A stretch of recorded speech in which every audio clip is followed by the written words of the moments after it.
Bonjour à tous, ou bonsoir, ça dépendra à quel moment vous allez regarder cette vidéo. J'espère que vous allez bien. On revient cette fois-ci pour un troisième épisode sur la série du panafricanisme.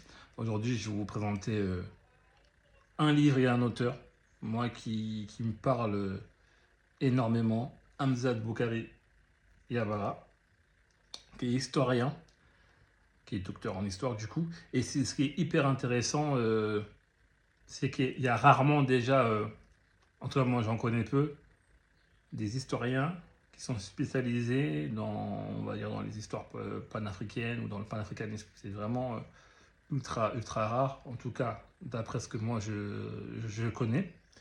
Et du coup, dans ce livre-là, Africa Unite, si vous voulez, c'est un livre qui est assez simple à lire, qui, voilà, il va retracer en fait de William Dubois, en passant par Marcus Garvey, jusqu'à aux révolutions dans les années 1960 pour l'accès aux indépendances en Afrique.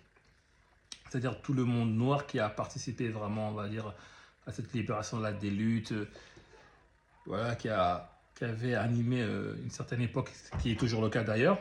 Et il est hyper intéressant, ça permet aussi de voir les différentes personnalités de l'histoire panafricaine, comment, dans quel contexte ils ont apparu, comment ils se sont battus, quelles sont leurs idéologies. On voit qu'ils ont différentes idéologies, même si il reste une approche, on va dire, libératrice qui est commune à tous. Mais après, parfois, les moyens de la libération peuvent être différents. Et du coup, si vous tapez sur YouTube Hamzat Boukari, vous allez trouver facilement des vidéos de ce monsieur ultra intéressant dans ses analyses. Je n'ai vu une récemment sur le média.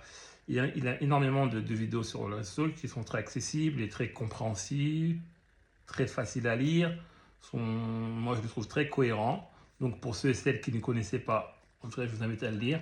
Ça permettra aussi d'avoir une analyse ou une connaissance générale, une introduction vraiment au panafricanisme, où il y a différents acteurs, il y a différentes personnalités, on va dire, clés, qui permettent de comprendre en quoi le panafricanisme est ultra intéressant, et aussi en quoi aussi, c'est aussi un chantier non seulement de présent et d'avenir, avec tout ce que l'Afrique est confrontée chaque jour, comme vous le connaissez, avec le franc CFA, avec les bases militaires, avec les multinationales aussi, avec les instances internationales, bref, avec tout cela. Du coup, voilà, un petit ouvrage à lire. Il a écrit aussi d'autres livres, mais c'est vraiment ça pour l'introduction de mon troisième épisode. Je voulais vraiment parler de cet auteur-là, sachant qu'il est spécialiste dans le panafricanisme. Donc, allez l'écouter, allez vous faire plaisir et on se dit à très bientôt.